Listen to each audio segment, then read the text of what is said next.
경제와 투자를 깊이 있게 보는 시선 딥사이트 시간입니다. 뭔가 좀 하나씩 악재가 풀려가면서 호재들이 나와줘야 되는데 커녕 악재들이 계속 쌓여가고 있는 형국이라 불안합니다.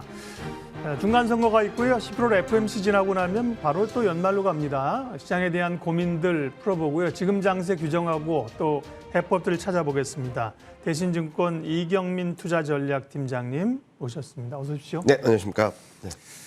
주식시장에서 주가 하락하기를 바라는 분은 굉장히 극소수죠. 네. 매도 포지션을 취하신 분 아니면 맞습니다. 대부분은 오르기를 바라는데 최근에 이제 반등은 반등일 뿐이고 또 이제 충격이 올 수 있다라고 팀장님 말씀을 하고 계신데요. 네. 가능성이 있다. 주된 이유가 무엇입니까? 일단은 통상적인 조정 양상보다도 네. 지금 상황들이 좀 불안정하다라고 말씀을 드리고 있는데요. 그림에서 보여드리는 것처럼 일반적으로는 첫 번째 하락은 긴축, 그러니까 금리가 많이 오른다. 그로 네. 인해서 밸류에이션이 많이 조정받는 양상을 보여왔다면 2차 하락은 경기에 대한 불안감들, 경기 침체가 좀 현실화되면서 경기 변수로 인해서 충격을 받게 됩니다. 네. 그런데 최근 시장 흐름을 보면은 경제 전망, 그리고 실적 전망이 계속적으로 하향 조정되고 있음에도 불구하고 여전히 통화 정책, 물가, 금리 이런 변수에 시장이 좌지우지되고 있는 상황이거든요. 다시 말씀드리면 지금 역질적 장세의 성격을 띠고는 있지만 여전히 시장은 첫 번째 역금융 장세에 너무나도 불안정한 모습을 보이고 있다. 반대로 말씀드리면 아직까지 경기 변수를 선반영하지 못했다는 점들이 2차 하락, 두 번째 하락을 좀 경계해야 될 이유로 생각을 하고 있습니다. 네. 그러니까 결국은 금리 인상에 따른 부담들 이런 것들이 밸류에 어느 정도 조정이 됐지만 네. 결국 기업 실적으로 나타나면서 실적이 영향이 있으면 주가는 더 추가적으로 충격이 있을 수 있다는 말씀이신데요. 네. 그러면 실적을 얘기를 해야 되는데 미국 기업들은 실적 나오는 거 보면 부진한 것 같지만 또 좋은 기업들 나오면서 나름 선방하는 것 같던데. 네. 지금 보면은 예상보다 좋은 네. 종목들의 비율을 보면 한 69% 되거든요. 네. 굉장히 높다라고도 말씀하실 수도 있겠지만 과거 10년 동안의 평균을 보면 77%였습니다. 예. 그러니까 과거 흐름들보다는 좀 부진한 실적 시즌이다라고 말씀을 드릴 수 있을 것 같고요. 그리고 실적이 예상했던 것보다 그리고 우려했던 것보다는 긍정적이다라는 결과가 나오곤 있지만 궁극적으로 말씀을 드리자면은 앞으로 실적이 더 좋아질 건가에 대해서는 여전히 의문부호를 갖고 있다는 것이죠. 특히 이번 분기까지 실적이 좋은 업종들을 보면은 대부분 에너지, 소재 산업재 쪽이거든요. 인플레이션에 민감한 업종들이 굉장히 실적이 좋았기 때문에 S&P 500 전체적으로 실적이 좋은 것처럼 보이지만 전체적으로 업종별로 보면은 대부분 업종들이 전년 대비 그리고 네. 전분기 대비 실적이 부진한 모습들을 보여주고 있습니다. 예상했던 것보다 걱정했던 것보다 낫다라는 것만으로 반등은 가능하겠지만 시장의 추세 반전은 좀 어렵다라고 생각을 하고 있고요. 한국 같은 경우는 이제 다음 주부터 본격적인 실적 시즌에 돌입하게 됩니다. 다음 주에는 현대차, 하이닉스, 그리고 LG에너지솔루션, 삼성전자 확정 실적을 발표하고요. 금융주들도 대거 발표하게 됩니다. 이제 본격적인 실적 시즌에 들어감에 따라서 한국도 실적 결과에 따른 등락 과정은 있다라고 생각을 하고 있는데요. 그렇다 하더라도 실적이 더 좋아질 수 있을까? 그러니까 시장이 반전을 하기 위해서는 주가가 우상향하기 위해서는 지금보다 다음 분기 올해보다 내년 실적이 더 좋을 거라는 기대감을 가져야 되겠지만 아직까지는 거기에 대한 신뢰도를 갖기보다는 좀 더 안 좋아질 수 있다라는 걱정들이 시장에 녹아들어 있다라고 생각하고 있습니다. 지금 현재 시점에서 3분기 실적 시즌에 따른 등락, 많이 빠진 종목들은 반등을 할 수도 있겠고요. 많이 오른 종목들은 좀 빠질 수도 있겠지만 궁극적으로는 앞으로 좋은 실적이 나올까에 대한 의문부호들을 풀기까지는 시장이 좀 불안정한 흐름, 약세 흐름들을 이어갈 수 있겠다라고 생각하고 있습니다. 그나마 미국 기업들은 나름 선방해가는 기업들이 있는데요. 어제 이동훈 대표가 그 얘기하시더라고요. 미국 기업들은 이제 실적 가이던스 자체가 평균적으로 높지 않기 때문에 네. 이렇게 좋게 나온다는 맞습니다. 거예요. 네. 우리는 거기에 비하면 실적 부분이 더 부정적인 영향을 받을 수밖에 없는 거고요. 당면한 거는 어쨌든 간에 물가인데요. 물가가 조금 확연하게 꺾인다는 신호가 좀 나와야 할 텐데 이제 고점은 지난 듯도 하고 여전히 고공행진인 듯도 하고 물가에 대한 스트레스는 언제쯤 좀 낮아질까요?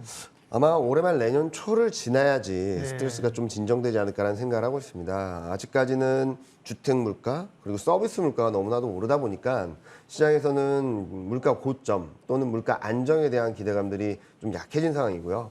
실제로 전반적인 흐름들은 좀 꺾일 수 있다라는 그림을 보여주고는 있는데 아직까지 언제다.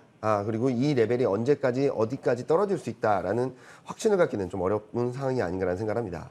그럼에도 불구하고 제가 올해 말 내년 초를 지나면은 시장이 좀 물가가 좀 안정될 수 있다라고 말씀을 드리냐면요. 유가라든지 곡물 가격들이 지금 현재 레벨만 유지해 준다 하더라도 내년 1, 4분기에는 전년 대비 마이너스 성장을 하거든요.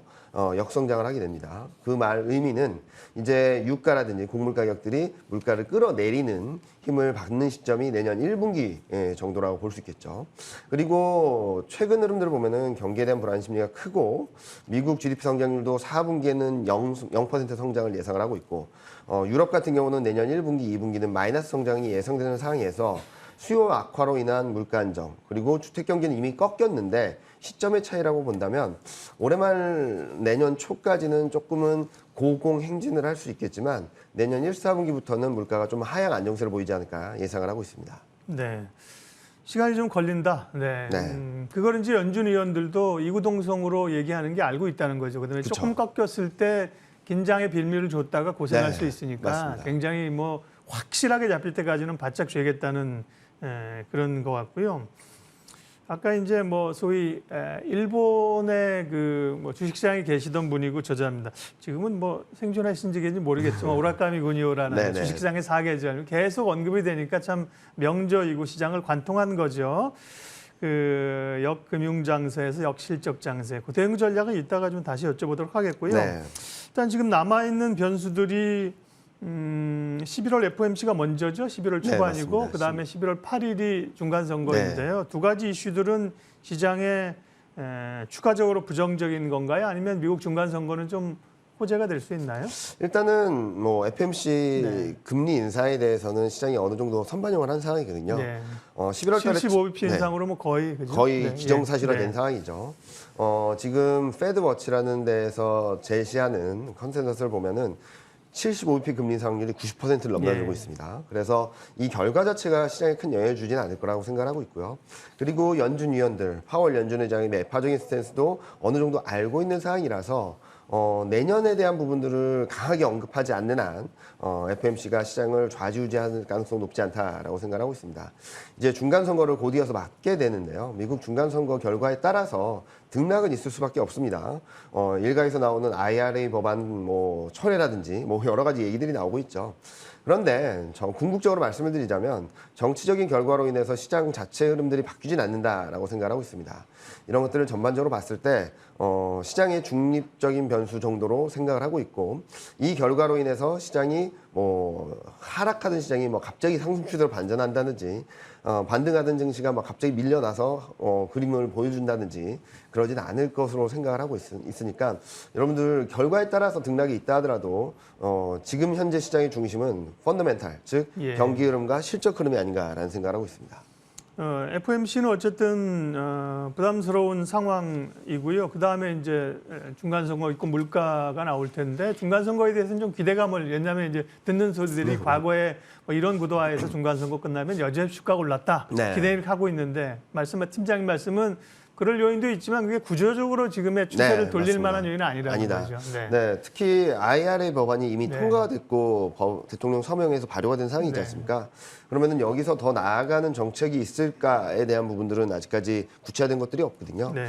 그렇다 보면은 정책적인 측면에서 더 큰 기대를 하기는 어렵다는 측면에서 중간 선거가 시장의 반전을 만들어주기는 좀 한계가 있다라고 생각하고 있습니다. 예.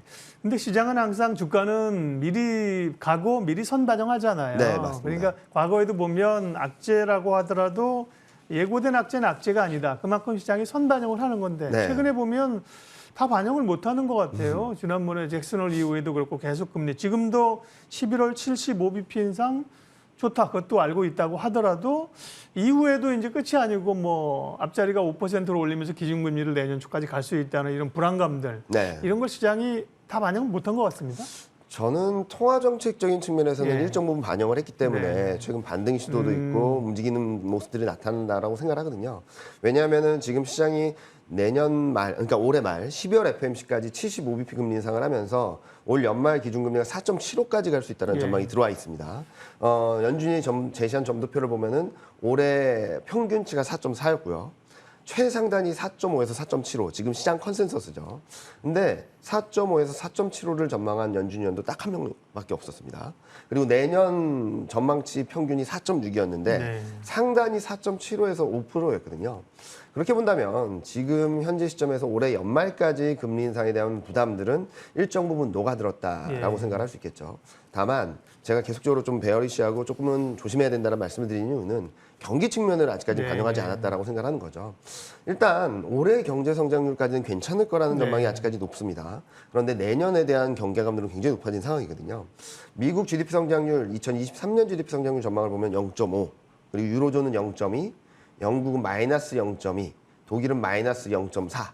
그리고 이 전망치가 계속적으로 하향 조정되고 있는 상황들입니다. 이렇게 봤을 때 지금은 뭐 통화 정책에 대한 부분을 어느 정도 선반영을 하면서 반등 시도가 나오곤 있지만 예. 궁극적으로 봐야 될 펀더멘털에 대한 부분들을 아직까지 반영하지 못했다라고 생각하는데, 그렇게 보는 이유는 최근 증시 등락을 보면은 경제 지표가 안 나왔다라고 해서 급반등을 하고 그러게요. 실업률이 꺾였다라고 해서 급락을 하거든요. 정상적인 시장이라고 한다면 경제 지표가 좋으면은 반등을 하고 경제 지표가 안 좋으면은 하락을 해야 되는데 여전히 통화 정책에 대한 변수들을 비정상적인 구간이죠, 지금. 네, 예. 지금은 말씀하셨던 대로 비정상적인 반응들이 나오고 있어서 향후 경기에 대한 부분들, 경기 침체에 대한 부분들을 반영을 하게 된다면 증시는 레벨 다운되는 과정을 불가피하게 겪겠지만 네. 거꾸로 말씀드리면 이 국면이 지나면 예. 바닥이 나올 수 있다는 얘기도 할 수 있을 것 같습니다. 그 앞서 오늘은 이제 그 표를 좀 몇 번 봐야 됩니다. 주식시장의 사계절 표 좀 잠깐 찾아주시고요. 그러니까 통화 정책에 관한 우려들은 금리가 더 오를 수 있지만 시장이 어느 정도는 반영을 했지만 네. 그 다음 오는 경기나 실적에 대한 우려들은 아직 남아 있다는 것이지 네, 않습니까? 맞습니다. 그러면 앞서 보여주신 표를 보면 오락가미군요. 아마 이 책 아직 지금 판매될 거 절판 안 됐을 겁니다. 한 번씩 네. 사서 보세요. 처음에 이제 이 말 자체가 어려운데 역금융장세. 어쨌든 돈이 풀던 구간이 그쵸. 줄어서 이제 금리가 오르고 돈이 쪼그라드는 국면이고 네. 그죠? 그다음에 지금 반등이 오고 그다음에 실적이 위축되는 국면이 온다고 한다. 네. 그런 사이클이 온다면 근데 궁금한 거는 이미 사실은 주가 하락의 상당 부분을 그거를 주가 하락폭으로 반영을 했잖아요. 네. 그럼 이후로 떨어질 수 있는 그런 낙폭이나 이런 밸류를 봤을 땐도 이제 하단으로 가는데 네. 그 낙폭이 이전에 우리가 오래 경험한 것만큼 되는 거냐, 얼마나 그 여지를 열어두고 대응해야 되냐, 이게 궁금한 거거든요. 그러니까 지금 이미 이익 전망은 너무나도 많이 떨어지고 있습니다. 예. 무슨 말씀을 드리냐면 12개월 선행 EPS라 그래서요. 지금 현재 시점에서 향후 1년 뒤 이익 전망을 반영을 한 지표가 있는데 이게 231원까지 떨어졌습니다. 쉽게 말씀드리면 네. PER 10배가 2310포인트라는 거죠. 네, 네. 6월 말만 하더라도 PER 10배는 2710, 네. 2300이라고 한다면 8.5배, 네. 싸다, 9배 미치다라는 얘기를 할 수 있었는데 지금은 2300선이 PER 10배입니다. 네. 그동안 하락 조정 국면에서 저항을 받아왔던 레벨이 2700선대에서 2300선대로 내려왔다는 거죠. 네.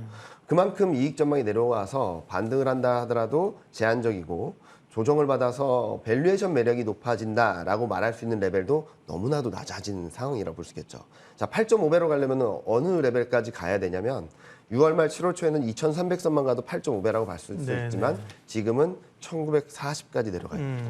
무슨 말씀을 드리는지 조금 이해가 되셨을지 모르겠지만 그런 그림들이 아직까지 지금 현재 만들어지고 있는데 많은 분들이 통화정책, 물가, 금리 인상에 너무 몰입돼 있다는 거죠. 그래서 결국 돌아가서 실적이라든지 펀더멘털을 바라봤을 땐 이 정도로 나쁜가라는 것들을 인지하는 시점에 시장은 좀 더 레벨이 떨어질 수 있다라는 예. 말씀을 드리는 부분입니다.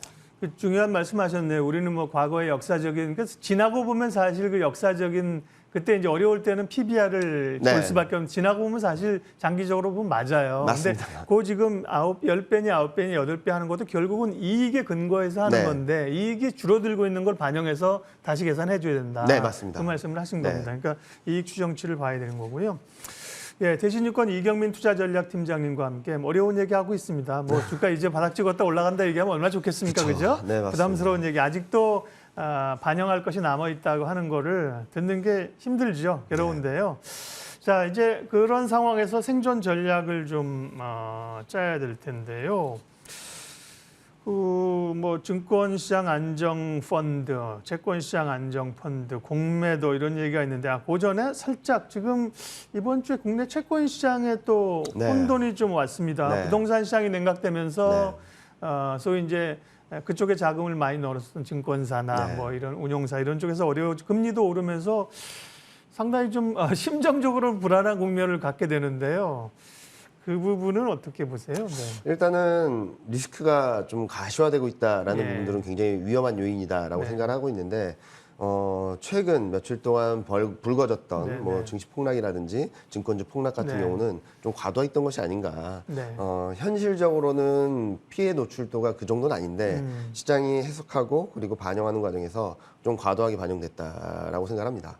물론 아무런 문제가 없다는 건 아닙니다. 네네. 분명히 위험은 발생했고 리스크는 발생했고 거기에 따른 부정적인 영향들은 있을 수밖에 없다라고 생각하는데 이로 인해서 시장의 파급력이 얼마나 될지에 대한 부분들이 좀 단기적으로 좀 과도하게 평가됐다라고 예. 생각하고 있어서 지금 이런 부분들을 감안해서 또 한편으로는 안정 펀드가 들어오고 있고 이제 집행된다라고 하니까 과도했던 심리가 좀 정상화되는 과정은 좀 들어올 수 있다. 다만 이로 인해서 시장에 대한 부정적인 영향들은 조금씩 누적되고 있다는 측면들을 좀 경계해서 바라봐야 될 때다라는 말씀을 드리고 있습니다. 증안펀드는 뭐 조만간 가동을 할 것처럼 얘기를 지난번에 급락시에는 가동하려고 준비했다 주가가 오르는 바람에 뭐 주식 1도 못 사고 주가 네. 올라서 아주 행복한 사실은 네. 투자 입장에서 겠는데요. 그러면 증시안정펀드가 지금 규모로 하게 되면 시장에 완충작용 정도? 역시나 네. 뭐 크게 수급을 돌릴 수 있는 요인은 안 되겠죠. 네. 수급 상황을 반전시킨다라기보다는 수급으로 인해서 시장이 급락을 한다거나 네. 변동성이 커지는 것을 좀 제어하는 정도의 역할을 해줄 수 있다라고 생각합니다. 말 그대로 안정 펀드거든요. 증시 그렇죠. 부양 예. 펀드가 아니고 그런 부분들을 감안해봤을 때 적극적으로 뭘 사서 시장을 반전시키기보다는 시장의 변동성이 커질 때마다 구세주 역할, 구원투수 역할을 해주면서 시장 변동성을 제어하고 수급 불안감들을 좀 제어하려는 모습들을 보여줄 수 있겠다라는 생각을 하고 있습니다. 예, 희망도 좀 찾아보겠습니다. 근데 네. 다행스러운 건 뭐 물에 컵에 뭐 물이 반 컵밖에 안 남았네, 반 컵이나 남았네 그렇게 우리가 항상 얘기하잖아요. 일차적인 하락 때는 V자로 돌리기는 어렵고 다만 2차적으로 하락할 때는 뭔가 이제 반등의 기회들을 머금고 가는 거잖아요. 떨어지는 맞습니다. 거잖아요. 맞습니다. 네. 그러면 좀 의미 있는 반전은 언제쯤 가능할까요, 시장이? 아까도 말씀드렸던 부분들을 좀 정리를 해보면은 물가도 올해 말 내년 초를 지나면서 좀 안정될 수 있다. 네. 그리고 실적도 지금은 엄청나게 하향 조정되고 있지만 특히 반도체를 중심으로 영업이익률을 보면 지금 내년 이익 전망이 12% 초반이거든요. 2019년이 11% 중후반대였습니다. 거의 내려온 것이 아닌가라는 생각을 하고 있습니다. 그리고 뭐 반도체 이익 전망을 보면은 내년 1분기 또는 2분기에 저점을 찍는다. 이익 측면에서 저점을 찍는다라고 본다면 올해 말 내년 초가 아마도 시장이 가장 불안정한 흐름을 보일 수 있겠다. 반대로 말씀드리면 올해 말 내년 초를 지나게 된다면 진짜 바닥을 통과하면서 예. 시장 분위기를 바꿔줄 수 있을 만한 변화가 있을 거다라는 것을 예상을 하고 수 있겠죠. 네. 따라서 물가가 안정이 되게 된다면 연준의 통화 정책에 대한 강도도 좀 누그러질 것이고 실적 전망치가 좀 바닥을 잡아가게 된다면 주가 측면에서의 하락 변동성도 좀 제어될 수 있는 시점이 올해 말 내년 초를 지나면서 나타나지 않을까라는 예상을 하고 있습니다. 최근에 뭐 미국이랑 우리 시장은 좀 다를 수 있는데요. 미국은 그래서 이제 미국도 뭐 이제 더 빠진다는 네. 월가의 그 그루들이 뭐 20% 빠진다는 얘기도 뭐 사실 뭐 하워드 막스나 이런 사람들은 사실 내공이 있는 사람들 아닙니까? 네. 그럼에도 불구하고 한편에서는 이제 바닥 잡았다. 네. 저점에서 사가야 된다 이런 얘기들이 있는데 결국은 전략의 문제겠네요. 확인하고 조금 비싸게 살 거냐 아니면 밸류를 보면 지금쯤 사 모을 것이냐. 고민스러운 부분인데요. 예. 일단은 저희 대신증권에서는 올해 말 내년 초까지 증시 레벨은 더 떨어질 수 있다라는 네. 전망을 드리고 있습니다. 그래서 현재 코스피가 2200, 2200선 중후반대로 간다면 리스크 관리를 하자. 예. 현금 비중을 확보한다거나 주식 비중을 좀 줄이자라는 말씀을 드리고 있는데요. 올해 말 내년 초로 간다면 지수 레벨이 더 떨어질 텐데 이 과정에서 저희는 좀 분할 매수하자라는 입장으로 말씀을 드리고 있습니다. 아까 말씀하셨던 것처럼 저점에서 딱 잡으면은 너무나도 좋겠지만 그렇죠. 네. 저점에 가까워진다는 것들을 알고 있음에도 불구하고 시장이 저점을 확인하는 그리고 저점을 통과하는 과정은 좀 많이 험난할 수 있다라고 생각합니다. 예를 들어서 금융위기 때도 시장이 바닥을 잡아가는 과정이 급등락을 반복하면서 바닥을 잡고 추세 반전을 했고요. 네. 코로나19 때도 경험을 해보셨겠지만 코로나19 때도 많은 전문가들이 1700선, 1600선을 바텀라인으로 봤는데 순식간에 이 레벨을 깨고 1500까지 깼다가 더 재밌는 것은 바로 반등을 하면서 1600, 1700선을 회복했습니다. 무슨 말씀을 드리냐면 어느 정도의 바텀라인이라고 생각하는 선은 저희 대신증권에서 2000선, 2000포인트 정도로 생각하고 있습니다.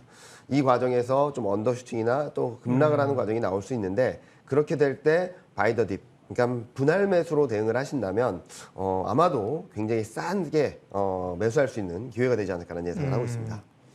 바이더 딥이라는 게 그런 거군요. 그러니까 네. 하락을 산다는 것 자체가 충격이 있을 때 오히려 분할 네, 매수를 하는 맞습니다. 그런 전략인 것이죠. 예, 그러게요. 지난번에 김학현 센터장님 얘기를 이제 거론하면서 아니 3,300에서 지금 2,200까지 1,100포인트가 빠졌는데 네.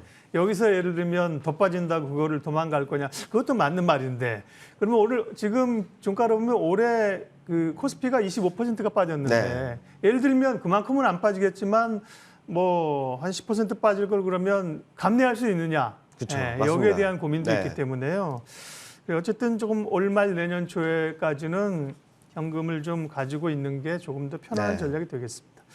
예, 그럼 시장의 어쨌든 주도적인 흐름들은 장이 기본적으로 약세장이니까 네, 확연한 맞습니다. 주도주는 없고 최근의 약세장 속에서도 그래도 위기 속에 피어난 꽃들이 소위 태조 이방원 종목이었었잖아요. 네, 그죠? 네. 그중에 2차 전지는 다시 좀 뜨겁고요. 태양광도 좀 살아있는 것 같고 예, 어떤 섹터를 좀 봐야 될까요? 일단은 지금 어떤 섹터 전략을 펼치기 너무나도 어려운 네. 환경인 것 같습니다. 특히 최근 뜨거웠던 2차 전지나 태양광 같은 경우는 미국발 모멘텀에 대한 기대감들이 들어오고 있는 거거든요. 예, 그렇죠. 그런데 실질적인 실적으로 반영되는 데까지는 시간이 좀 필요하죠. 예. 그러니까 기대감이 좀 많이 올랐다라는 부분들. 그리고 또 한편으로는 2차 전지 같은 경우는 이제 유럽 노출도도 굉장히 높거든요. 근데 지금 유럽 경기가 굉장히 안 좋아지고 있고 2차 전지 실적에서도 유럽발 변수로 인해서 계속적으로 안 좋아지는 그림들이 나타나고 있거든요. 이런 것들을 감안해서 본다면 어떤 섹터 전략보다는 지금은 좀 많이 올라왔고 그동안 선방했던 업종들에 대해서도 한 발씩 빼는 전략이 좀 맞지 않나라는 생각을 합니다. 일각에서는 배당주, 뭐 내수주 이런 말씀들을 하시는데 그 전략 또한 상대적으로 괜찮을 수 있다는 말씀을 드리는 거거든요. 무슨 말씀을 드리냐면 펀드 매니저분들 같은 경우는 배당주, 내수주, 방어주로 포트폴리오를 좀 더 마련해 나간다면 선방을 할 수 있습니다. 근데 개인 투자자분들이 코스피가 10% 빠지는데 마이너스 4%, 마이너스 3% 빠지는 종목을 들고 할 이유는 없겠죠. 그렇죠. 네, 그런 차원에서 지금은 아직까지는 좀 안전자산, 뭐 달러라든지 최근 채권금리가 많이 오르긴 했지만 채권이라든지 이런 쪽에 대한 안전자산을 조금 비중을 늘리시는 게 좀 더 나은 전략이 되지 않을까라는 생각을 하고 있습니다. 펀드 매니저들은 말씀하신 것처럼 일정 기간에 뭐 이번 6개월 평가받는데 지수가 10% 빠졌는데 내 포트가 3% 빠졌으면 월급 충분히 받습니다. 네. 네, 요거 안 먹는데 네, 맞습니다. 개인 투자자들은 그게 사실 눈에 보이는데 그걸 감수할 필요는 없다. 네, 맞습니다. 그런 말씀을 하셨습니다. 네, 그러게요. 뭘 좀 사야 되느냐 여쭤봤는데 기본적으로 장에 대한 포지션 자체를 좀 줄이는 게 좋기 때문에 네. 뭘 자꾸 막 이럴 때는 용 쓰고 애쓰면 수렁으로 빠지니까. 네, 네. 예. 그러면 예를 들면 이건 이제 마지막 질문은 약간 좀 사적인 질문처럼 하는 겁니다. 아, 그래서 그러면 현금을 가지고 있는 게 편안하기는 할 것 같은데, 예. 저희가 예를 들면 뭐 친구 선후배 사이라면 네. 현금을 어느 정도까지 좀 가지고 지금 이 장을 버티는 게 좋겠어요? 이렇게 여쭤보면. 저는 최소 30%는 갖고 네. 계셔야 된다라는 네. 말씀을 드리고 있어요. 왜냐면은 70%를 주식으로 갖고 계신다 하더라도 네. 저가에서 잘 사면은 평균 단가가 훅 떨어질 수 있는 비중이 그렇죠. 저는 30%라고 네. 생각을 하거든요. 그 이상이면은 더 좋겠죠. 그런데 그런 것들이 굉장히 어려우신 분들도 있는 것 같아요. 저도 많은 분들을 만나다 보면은 주식 비중이 많긴 한데 줄이지 못한다라고 하시는 분들 어렵죠. 계시거든요. 왜냐하면 또 손실 나 있으니까. 네. 또 못 그런 지르는 분들은 거죠. 그냥 당분간은 네. HTS나 MTS를 좀 더 닫아 놓으셔도 그게 좀 더 낫지 않을까라는 생각을 하고 있습니다. 네, 어려울 때 공부하고 어려울 때 밀렸던 책 보고 밀렸던 드라마 보면서 버텨 지나가야 됩니다. 웃으면서 할 얘기는 아닌데 어려운 장. 어쨌든 우리가 뭐 분석을 하고 대응을 세워야 되니까요. 오늘 딥사이트 대신증권 이경민 투자전략팀장님 함께해 주셨습니다. 고맙습니다. 네, 감사합니다.